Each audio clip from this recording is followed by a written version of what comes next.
Hi everyone, here we are at webinar 3. This is the third of a series of 4, and we're basically talking about flapless surgery. Today it'll be one of my favorite topics. It's socket chill and mainly reversing socket chill that will turn it into an easier way for you to do socket chill by reversing it, as we will see. Okay, so today is our webinar number 3, and we saw that we had mainly up until now 4 big decisions and steps. We should establish our socket type to whether go flapless or not. Flap or don't flap. We're basically talking about not flapping, but just don't be too straight on it, because sometimes you do have to flap, but most of the time you can go flapless. And also if you should graft the gap or not, and increasing the wound borders distance, as you saw. Those are 4 big decisions and steps, as we've seen up until now, to control phenotype changes.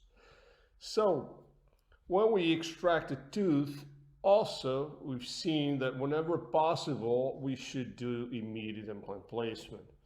And why? Why should we do it?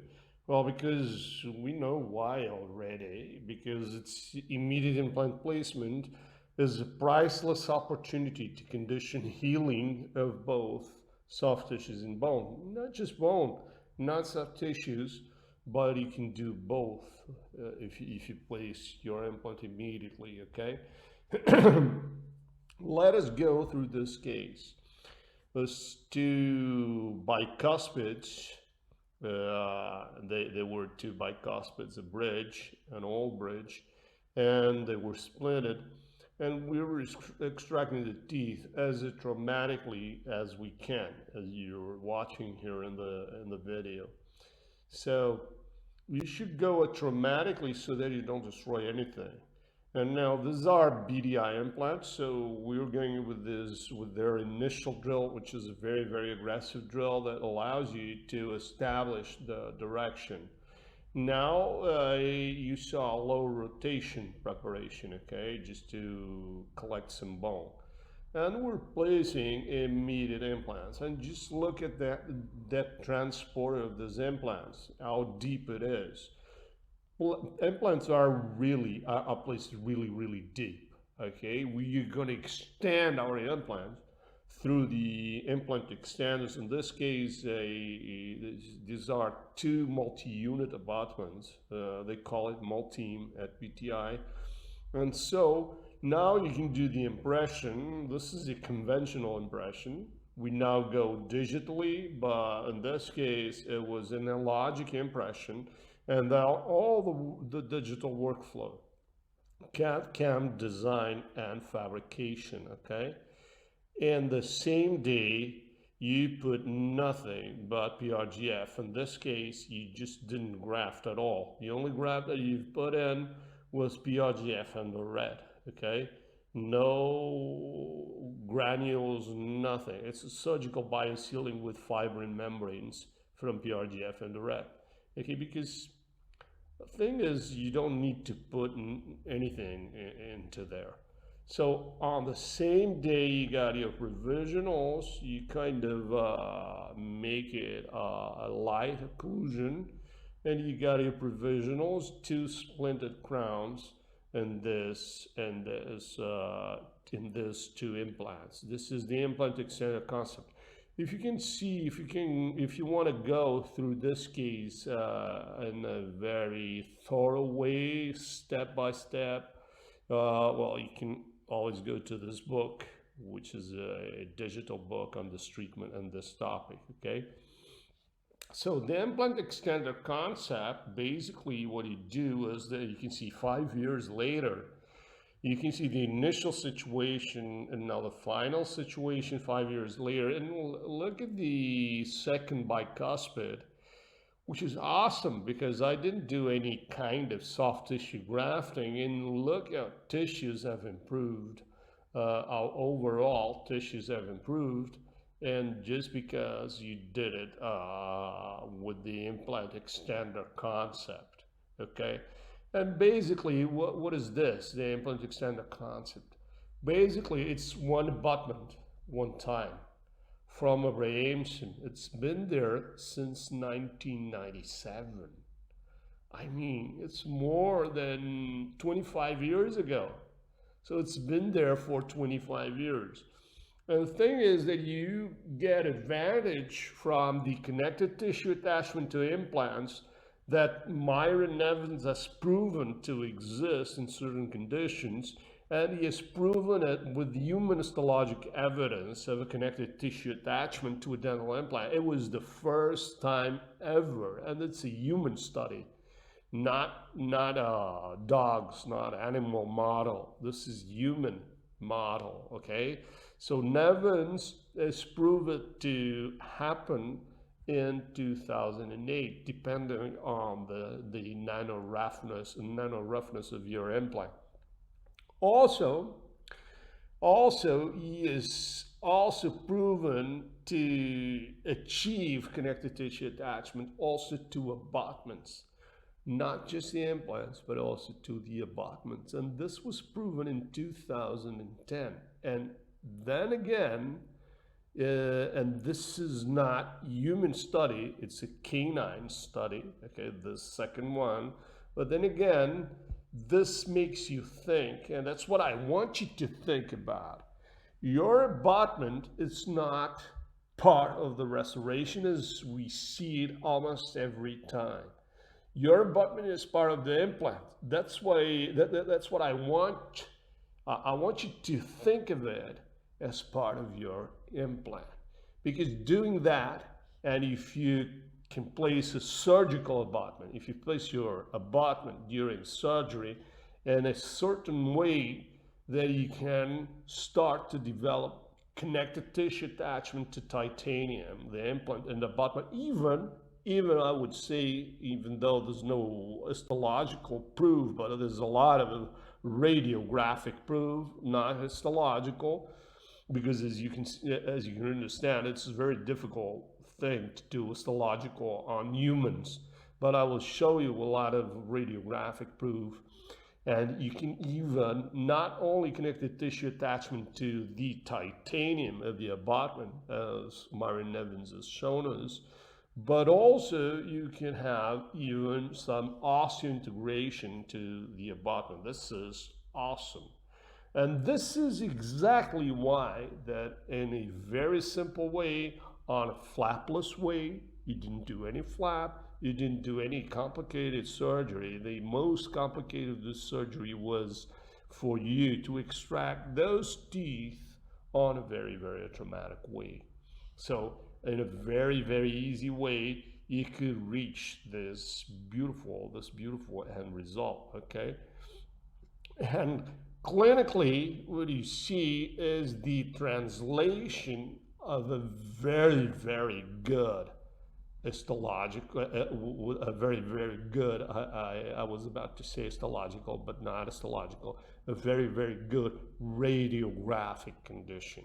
As you can see here, you can see your implants are deep, and the most noble area, which is the implant abutment junction, and that's precisely where we get problems with. Almost all of the time we got problems in the implant abutment junction because there's a micro gap over there, and you can't have bone growing above that implant abutment junction. Well, if you treat it well, and if you do it in a certain way, as you can see, this x-ray shows you that you can have a lot of bone. I mean, it's not just something you can't see on the radiograph. It's a lot of bone way above. You get which is a multi-unit abutment of 4 millimeters of the mesial implant and of 3 millimeters of the distal implant.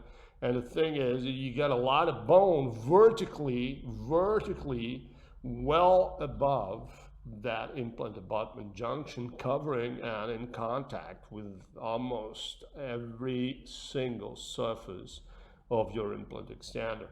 And if you go to the CBCT 5 years later, it's awesome because you can see this bone.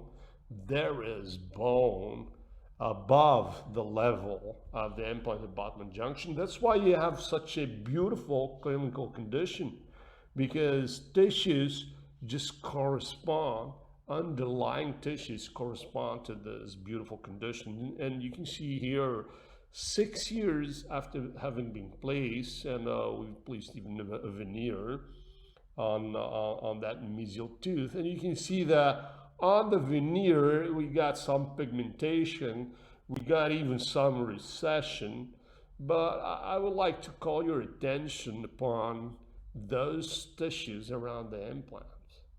They rock. Look at the distal implant. Look at that. Tissues have even improved a long time. This is 9 years after having been placed. This is the first implant extender concept I've ever applied. So it's basically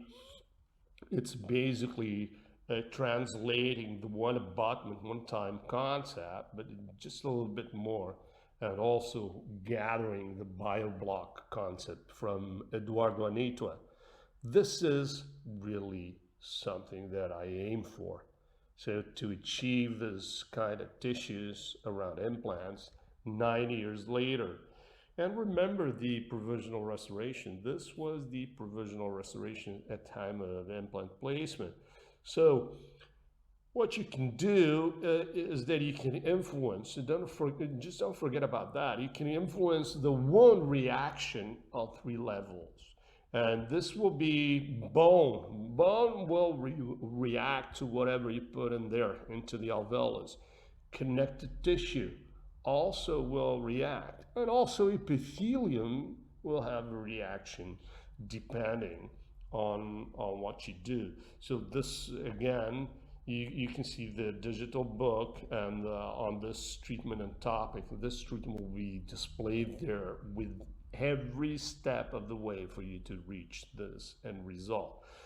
So bottom line, just make sure you elicit the right reaction from those 3 tissues: bone, connective tissue, and epithelium. Those are the tissues. You'll get a reaction depending on what you're placing into the alveolus. Let's see how we can influence. For instance, in this case, I didn't graft at all, okay? So I know that I can somehow manage how bone will react, connective tissue, and also epithelium. So what I did, what you do have to do, it's just don't forget, establish socket type, flap or don't flap, graft the gap or not. In this case, as you saw, we got a flap because it's an edentulous space.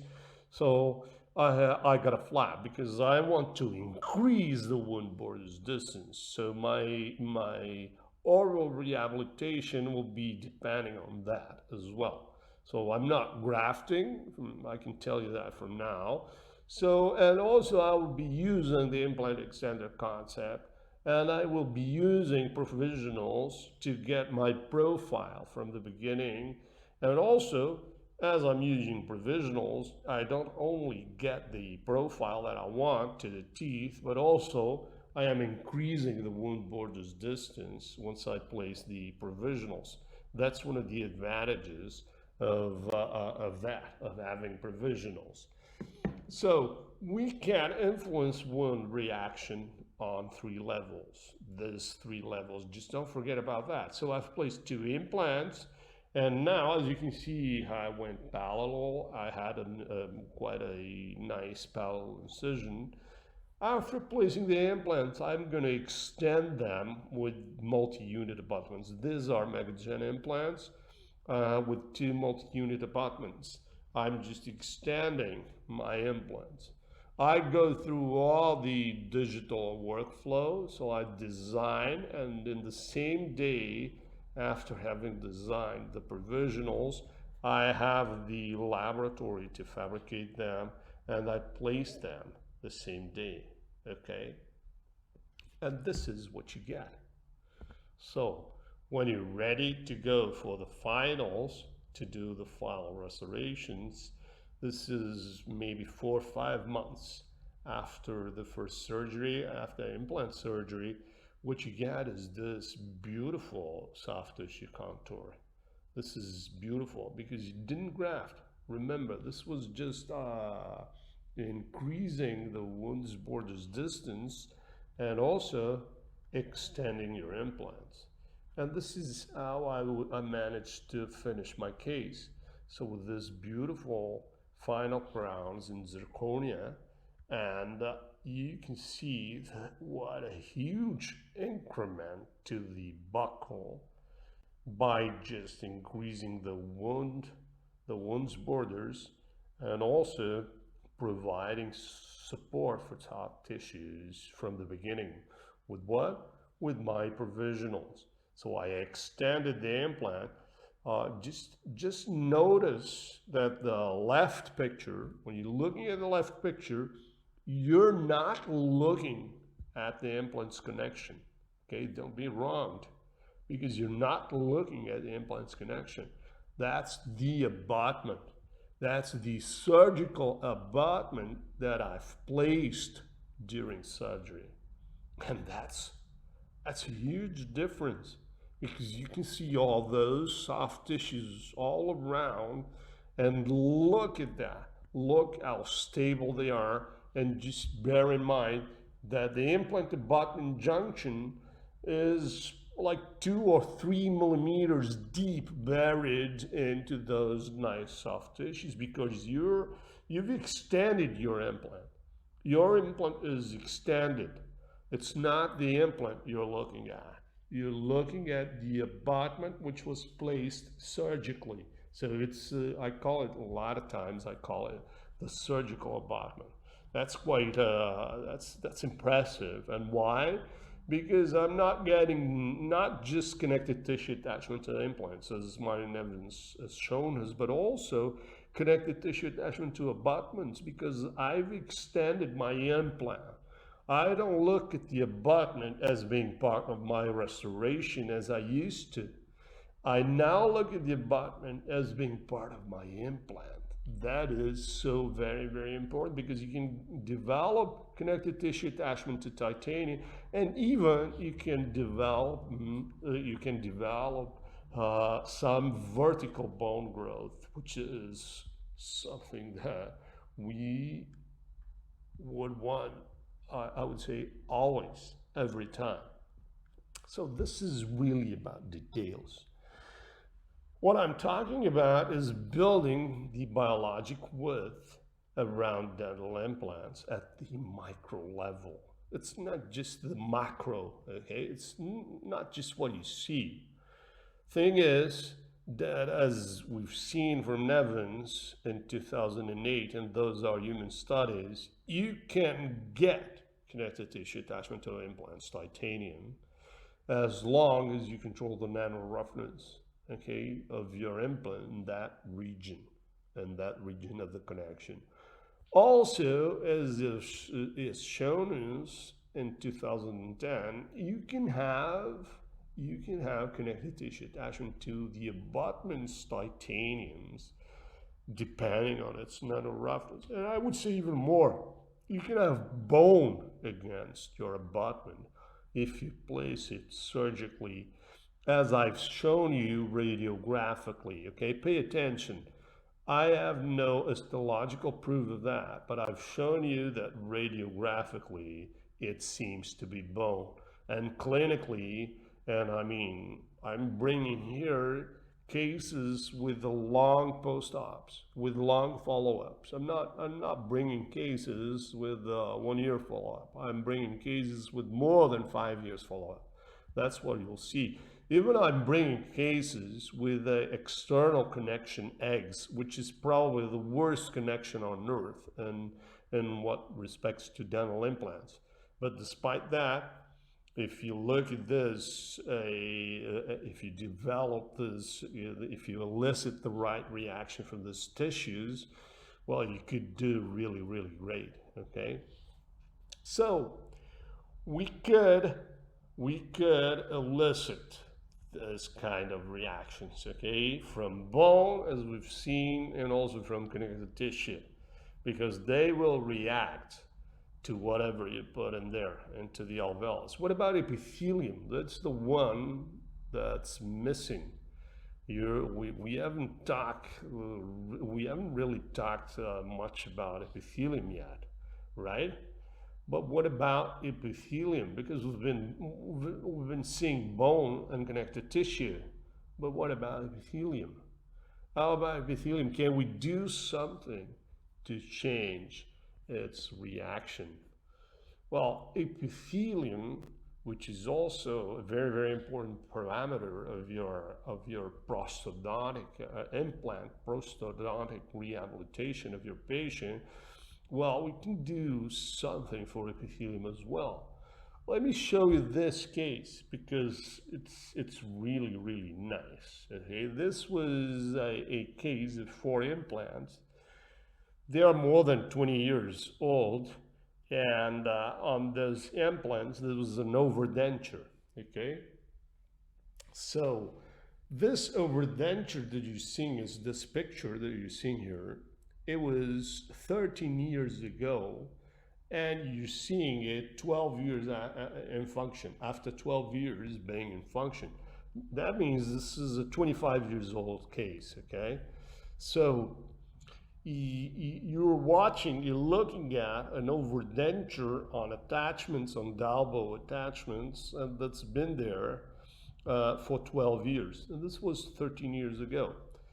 13 years ago, I've decided to go with those same 4 implants. Instead of having a Dalbo abutments, I have decided to extend the implants with Multeam. In this case, these are external connection BTI implants, and I've decided to extend them with Multeam abutments. Okay,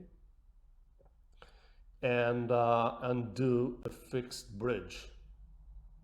Okay, that's what I've decided to do. I was fed up, and the patient was fed up of the overdenture. She didn't want to go through surgery, so I've decided to go for a short arch, upper full short arch on the implants that I had. The thing is, as you can see on the bottom picture, when you compare it to the upper picture, the thing is that I've really improved the soft tissues all around my implants. Okay, so how did I do that? So what kind of graft did I have to do before doing this change, before changing from an overdenture to a fixed full arch? What did I do? What did I have to do? Because you look at it and you can see, wow, these are really, really stable tissues. These are really, really stable tissues. So what kind of graft? Okay, with those tissues, I would risk do a full arch instead of having a denture, a removable denture as I had on Dalbos. What kind of graft did you do to improve this tissues this much? Because when you look at it from the occlusal view, from the occlusal aspect, you can see there's a lot of soft tissues all around these implants. Well, let me unveil you the secret. I didn't do any grafting. Okay, no grafts. All I did, and you can see that because this is an old, probably one of the first that I'm pretty sure it was one of the first full arches I've ever done in zirconia. This is machined zirconia. So the machined zirconia facing the gingival part of the patient's mouth, and touching it, well, that's what a machine zirconia has produced this during 13 years of function. So I did no grafts. And look, for instance, the implant on the upper right. Look at the kind of tissues that we were able to develop just by changing it to a machine zirconia. This is really awesome. So when we see this kind of reaction from tissues, you can't really let it go away. You gotta grab this.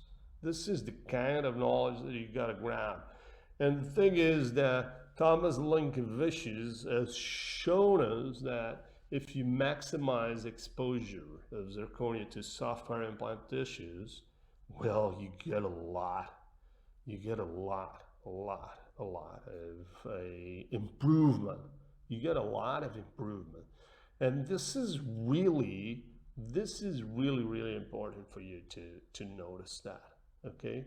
This is really a plus when we're using zirconia. The thing is that it's zirconium oxide. You cannot glaze the zirconia as most of the laboratories do, okay? You have to leave the machined part in contact with the gingiva.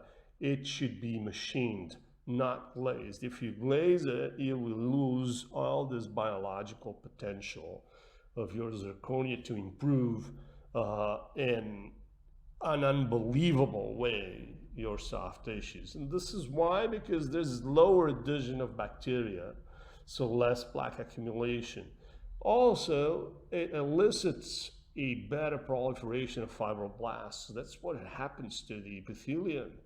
And what you get when you go and measure it, what you get is that you got reduced probing depths, as it was shown in 2017 by Thomas Linkovicius with that clinical report. So, machined zirconia surface, and I underlined this, machined. You cannot glaze them. Your laboratory can't glaze them. Otherwise, you'll be blocking the biological potential of the zirconia. So it will provide a better adhesion for epithelial cells when you compare it even to titanium. And this is very important knowledge. So all these details of building biologic width around dental implants, be it the connective tissue attachment to the implant's titanium's nano-roughness, as we've been seeing from 2008 from Myron Evans, the connective tissue attachment to abutments, also to their nano-roughness in 2010, and now the epithelial adhesion to machine zirconia, as we've been seeing from Thomas Linkovicius. That's really details. So, folks, it's just not about surgery, not anymore. There's a lot of details that you should grab and take advantage of at the time of placing implants. So, and you won't do it if you don't do one abutment one time, which means if you don't extend your implant with some kind of an intermediate abutment, which should have the right nano roughness on the surface, on its surface.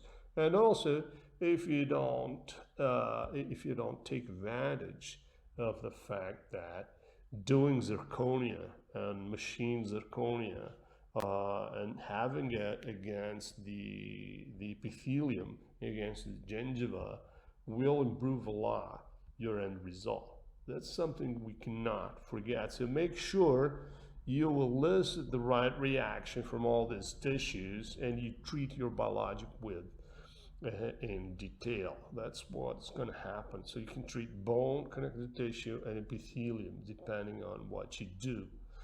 So, and to do it, just to wrap up a little bit, so establish your socket type, especially if you're talking about immediate implant placement. Am I going to flap or not? Am I going to graft the gap or not? Am I going to increase the wound borders distance? Because this is so very important for me to have an emergence profile closer to natural. Am I going to do implant extender concept? There's a lot of advantages in that. With being just through one or two of them, there's a lot of advantages. And we're going to be using provisionals. Well, use them all the time because it will allow you to profile your tissues from the beginning. But our question now is, can we influence all this a little bit further? Can we push the envelope a little bit further? Well, let's see. I would say maybe. Okay, this is the one protocol. In this particular case, as you're going to see, what you're going to see, this is an edentulous ridge. We've gone almost flapless, okay? The only thing I'm doing here is to raise the flap to expose the bone, okay? This is very, very important for you to notice, okay? I've just exposed the bone. I'm not extending my flap beyond the mucogingival junction. This is very important. Now I've defined the direction of my implants. Now I'm doing a bioprep, low rotation, as Eduardo Anitwa has taught us to do, to grab some of the bone that you collect from the implant site drilling, okay? I place the implant. Notice I don't have a very extensive flap. I didn't go beyond the mucogingival junction, okay? I have my implants, and now I'm going to extend my implants. And I extended my implants with the multi-unit abutments. These are called multi as they are from BDI. And now I'm torquing them 35 newtons per centimeter. I want one abutment one time, and I want by a block. Okay, one abutment one time from Abrams in 1997, by a block from Eduardo Anitwa. Okay, and now I'm doing the impressions analog. If you don't have digital, I'm showing you analog because I think it was 9 years ago now. So the small amount of bone that I've collected, I've put it there. And also what you're seeing is that after doing the impressions, I'm using PRGF and the red to try to increase the one's borders distance, as you can see. Now I'm suturing just to hold the endoret graft in there. So that's the only graft I've done. Okay, so I do impressions, and with the CAD/CAM design and fabrication, I had my lab do the final crowns for the next day. Okay, so that's what you're seeing. I remove the sutures, and now you're going to be seeing me placing the final crowns, the zirconia final crowns, into place next day after surgery. I call it one protocol. One day, natural aesthetics. So you're not putting the provisionals, what you're using really, and this is something that's awesome, you, after having extended your implants, you're placing the final restorations. These are the zirconia restorations. You can see a very, very less invasive flap.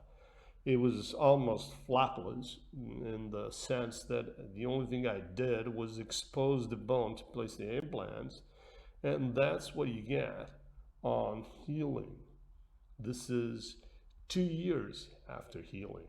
So, and I'm relying on osteo and tissue integration also on my abutments, and on the fact that I've put zirconia from the start. I put zirconia in there from the start. This is 7 years, so I'm sorry. I said 9, no, it was 7 years. 7 years later, that's what you can see, that this kind of tissues, that's what you're looking at. this kind of tissue. So it was done with the final restorations, no provisionals. You went directly to the next day. On the next day of surgery, you've placed, as you've seen, the zirconium, the zirconium restoration. Look at this. This is 7 years. This is 7 years late. Look at the emergence profile. Meanwhile, I've done a crown on the first molar, and also crown on the canine or first molar, or first premolar, because you can recall if it was a canine or a first premolar. So look at this. This is 7 years. So can we influence further our healing? Of course we can. We can if we do, and in many cases it will be the case. In many cases, I'm not saying that you can do it all the time, but thing is that in many cases you can be so efficient as to provide your patient with the immediate load with final restorations. I would say this was 1 day after surgery, but you can do it even 2 or 3 or 5 days after surgery, if it's a longer case and you need some more time from your lab. So that's what I call one protocol, 1 day natural aesthetics. There's no way for you to go as good as this. So, and many times you'll be able to do it. So the question here is not just can we influence one reaction further. The question is, can we emulate natural? Can we do better? Well, let me tell you that this really changed my life for good. I would say it changed my life, and it changed my patients' lives for good. This is probably one of the biggest revolutions in implant dentistry, okay? It's probably one of the biggest revolutions ever in implant dentistry, which is socket chill. And if you put it together, not only socket chill, but also the implant extender concept, as I've been showing you, as in this case, and you go with everything all in. If you go all in, so you can see the shields, you can see, you're not looking at the implants, you're looking at the abutments, okay? Surgical abutments. In this case, it was BDI implants, so multi abutments. That's their multi-unit abutments. So there's multi abutments along with socket chill, and that's where we can get. I got a posterior area which is flawless. I would love to have this all the time. So I didn't have almost any collapse at all. So it looks like natural. When you look at it, it's the closest thing that you can do on the mandible, posterior lower mandible. Just remember where you are. Posterior lower mandible.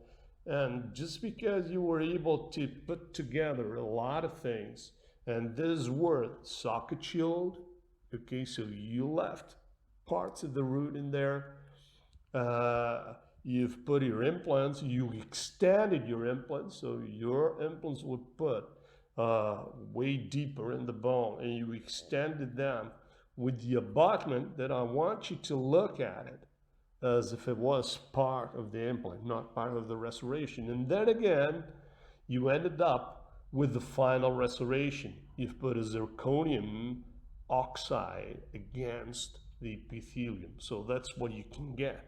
You can get this final restorations, which are awesome because they really look like natural. They really look like natural. You have almost no collapse. And when you go through the CBCT, and this is probably 2 or 3 years after, you can see that at least radiographically, I'm not claiming histologically, but I really don't care at this time, with this kind of radiograph and the final restorations, radiographically, you have bone well above the multi-unit abutments, above the multi abutments. So you've extended your implant, as you can see, as you go through the cross-sectional cuts. That's why you end up with such a magnificent clinical situation, because you've elicited from the tissues, from bone, from connective tissue, and from the epithelium, you gave it full throttle. You've elicited the right reaction from all and each of them. So, can we emulate natural?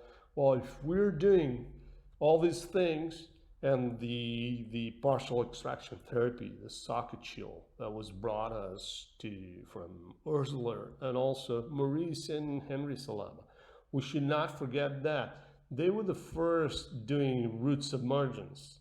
And after all, the socket chill derives from root submersion. That's one of the articles that I will recommend you to study, because root submergence is really, really a powerful tool for you to be using in your clinical practice. So, what are we talking about? What are we really talking about here? We're talking about the most common procedure in oral implantology. So we're talking about, if you're dedicating your life to implant placement, we're talking about the thing that you're going to be doing the most at your appointment. That's what we're talking about.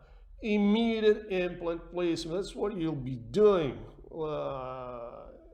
More and more and more.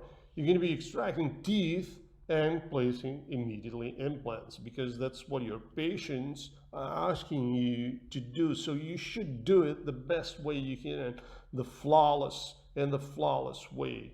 The better way, I would say, and to do an ideal tooth extraction, you should be able and capable to extract a tooth in a responsible way.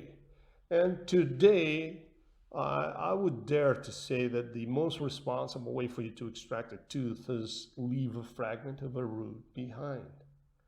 If you leave it behind just in the right way, you're going to be enhancing the results in such a way, limitless way. It's beautiful, because that means a lot less painful treatments, and a lot less GBR, and a lot less unpredictability. So you're walking to predictable.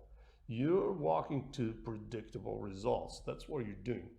So we've got PET, partial extractions therapies, root submersions therapy, and conventional PET, the socket shield. Let's see how it works. Let's see a case. Let's see this case. We're extracting all these teeth because they are slated to extraction, because they are in such a bad shape for years and years, and they've been. And as you can see with the I would call it even provisionals. I don't know what that was, but the thing is, that's all you get. You get all these roots that you can't really manage to go and prepare them to do fixed prosthodontics. If you go through the CBCT, you can see that there's even cysts on some of them, and you can see, you can have a real picture of what you're facing. So you're facing extraction, but should I extract the entire root? Well, knowing what I know nowadays, I would never extract the entire root. So the thing is that we split the root in half. After splitting and being sure that we've split it in half, we remove the bowel part of the root. Okay, that's what we do. This is conventional PET, okay, because I'll be introducing you to a much different approach to PET that I call reverse PET, which is easier and even more logical. So And then after extracting the palatal root, I prepare the buccal remnant of the root, and just to round it up and just to bone level it. And only after that, I do the implant site prep and I place the implant. Okay. And I do pretty much the same to every, you can see that I've placed the distal implant. So I've left a root in there. We're going to see what we're going to do about that root. And then I'm preparing the other root, also partial extraction therapy. You can see the palatal fragment of the root. That palatal fragment of the root, I make sure I go to the apical, to the most apical part. This one had even a cyst, I think. So I remove the palatal part of the root. After removing it, I go straight ahead implant site prep. And after implant site prep, I am now able to place the implant, okay, as you can see here. Now I do pretty much all the same with the next root, the most mesial root. So in two halves, always the same, remove the palatal part, prepare the buccal part, further route it up, put it bone level, etc., etc., and you place the implant, okay? And you can see there's still a root over there, and that root I'm going to prepare it under bone. I'm going to grind it just to submerge it. I want root submergence on one of them. So the implant is placed, all the implants are placed, as you can see here. So now what I'm doing is extending my implants. I'm placing the surgical abutment on all implants that I've placed. So you're no longer looking at the implant's connection. You're now looking at the implant extender. You're looking at the surgical abutment. You're looking at the multi-unit abutment. You're looking at an intermediate abutment that I've placed during surgery, okay? And only then I do the impressions, I do the CAD CAM.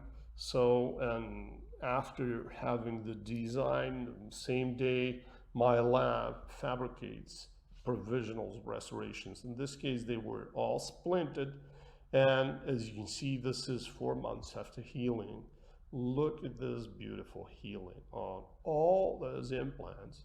And you're, once again, let me remind you of the fact that you're looking at the multi-unit abutments. These are the multi-unit abutments. These are not the implants connections, okay? So that's what you're looking at.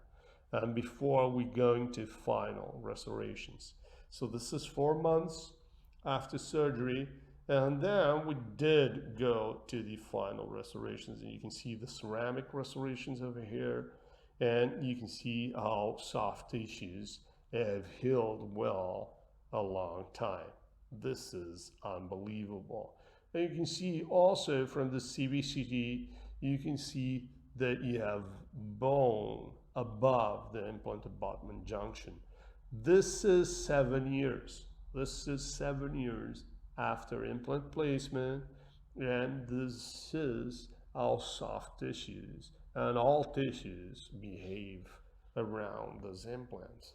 That's really awesome. That's the kind of results that we love to see every day. So what's the drawback with this partial extraction therapy? Is there anything wrong with the conventional PET? Well, thing is, it's really easy for you to loosen the fragment of the root, of the remaining root. Depending on the case, you could easily remove the fragment, the palatal fragment of the root, as we'll see in this case. I'm splitting the roots, okay? I'm splitting both these roots because these are lost, these two are lost. And so I came up with the buccal and a palatal part. The thing is that to extract the palatal, as you can see, I've put some movement on the buccal. So I couldn't preserve the buccal root. And this happened on both. You're seeing a ice cone technique. That's not the subject of this conference now. this webinar. So I placed the implants, and I placed both of the implants, but I was not able to preserve the buccal part of the root. So I was not able to do socket chill in neither of those, tooth, of those two. And this was because of what? This was because I had a very, very conical root, fragile roots, both of them. And when I was trying to split them in half and to detach the palatal off from the buccal off, I ended up moving both of them, as you can see here. They were very, very fragile. So I was not able to preserve the shield. So I had to go for another technique. And that's the great drawback of partial extraction therapy. When you're splitting the roots enough, it can happen to you. There's a lot of other drawbacks, but this one is one of the main drawbacks. As you can see, I ended up the case by extending the implants as well. So implants are located really deep, and I extended the implants as well. As you can see, there's two multi-unit abutments, the multi-abutments, because these were BDI. And in this case, even I can preserve the socket chill. As you can see, I'm putting the ceramics. I've done one protocol. I've put the ceramics 2 days. I think it was 2 or 3 days after placing the implants. So it was a one protocol in this particular case. This is 5 years later. So remember, with conventional PET, it's very, very easy for you to loosen the remaining root. And so you might not be able to preserve the shield that you want to preserve. So it's easier for you to loosen the remaining root. So I started asking myself if there was a way for us to avoid that risk. Could we somehow, modify the partial extraction therapy to modify socket chill and do something a little bit different? Well, let's go through a similar case. This case is also a two bicuspids case, so it's really similar to the case that we've seen before, the case that I've shown you before this. And what you can see is that when you go through this case, I would say it's even a little bit more difficult, because you can see there's a cyst on one of the teeth, on tooth 15 or tooth number 4, and there's also root fractures on both of them. There's the root fractures. You got also a granuloma on tooth number 5 or tooth 14. So this is our clinical case. Also, you can see the step-by-step, a really thorough go through this case on the digital book on this treatment. But the thing is, what can we ask ourselves? What is going to happen after I extract these 2 teeth? What do you think is going to happen? Because this is serious, okay? Of course, you're right. If I extract them, I will have huge collapse. So tissue collapse is easy, as you can see from the CBCT. Immediate implant placement is going to be difficult, and primary stability is going to be way more difficult, okay? So you're potentially looking at bone and soft tissue grafting. You're potentially looking at multiple procedures, great morbidity, and a lot of time. Provisionals are going to be difficult because this is an aesthetic area. It's the 2 bicuspids. It shows. It doesn't show like the incisors, but it shows. So what can we do here? Because this is really difficult. Let's see what I did. I did what I call reverse PET, okay? I didn't extract any of the roots.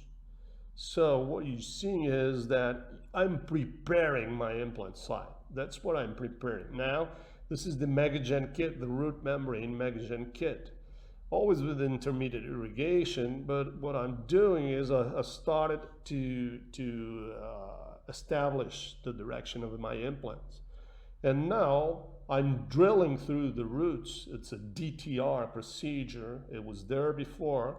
So, but I'm drilling through the roots to prepare my implant site. So it's what I'm obsessed about. It's preparing my implant site. I will prepare it a little bit shorter, okay?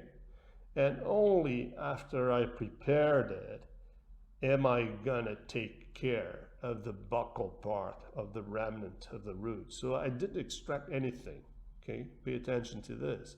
I've destroyed the roots. I've selectively destroyed the roots because I didn't want them to loosen, as you had seen on the previous case.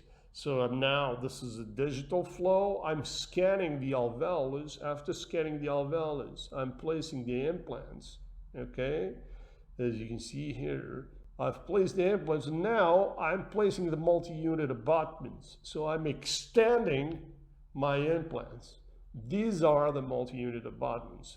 I put the scan bodies and I scan the implant position. In this case, I was using Medit, okay? But we had assist, remember that. Assist that I'm gonna approach just after having scanned the implant position. Otherwise, so I had removed part of the cyst from the alveolar access, and now I've done a buccal access, removed the cyst, did the GBR, and placed everything back to normal and placed the provisionals, same day provisionals. And this is how it heals, okay? So I reverse it PET. I call it reverse PET because of what? Because the first thing that you do is to prepare your implant site. So you don't do the partial extraction therapy first. You just destroy selectively what you need from your root. You destroy it just to be able to place the implant, okay? This is also the book on the digital book on the thorough step-by-step of this treatment. And also an advantage of this is that I've done the final restoration upon the initial digital impression. Look at this. You're looking at the implants connections, okay? Implants are well underneath these connections. So this was the implant extender concept. That's what you're looking at. And on top of everything, as everything looked beautifully and healed beautifully, okay, I didn't do a second impression because the impression that I had from the provisionals was just enough for me to do the final restoration. So that's what's so special about reversing PET. The thing is that you don't have to extract the root. No root extraction. That's why I've reversed it. No extraction of any of the fragments, of the root's fragment. You just destroy it selectively instead. The noble part of your procedure is implant site prep, not the partial extraction. Okay, just remember that. I want you to bear this in mind. So what you do is the selective grinding instead of extracting the root, and that will allow you for two very important things. Better primary stability, you will get it almost every time, and immediate provisionals will be almost always possible. And that's a big thing for you and for your patient. Okay? So when I ask myself, can we emulate natural? Well, guys, I think if we go through all these steps just to wrap up and to end my third webinar, so you guys are almost ready for the fourth, I think it's very important for you to establish the socket type, to establish and decide if you're flapping or not, to graft the gap or not. Those are the big decisions that you have to make. Increase the wound borders distance. Remember the implant extended concept, something so simple that has been there. It's been there for so long. Provisionals profiling, don't be afraid of provisionals. You should use them almost every time from the beginning. Even if you can, you will be able, in many cases, as you'll discover, you'll be able to go with immediate load with the final restorations.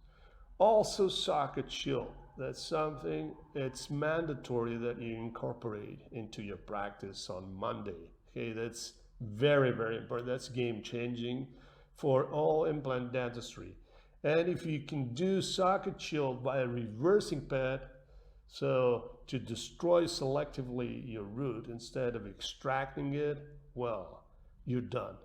You're ready to go to have super predictable treatments where your patient will be very satisfied and you'll really stand out from any of your competitors. So it was a pleasure. So let's get ready for fourth webinar.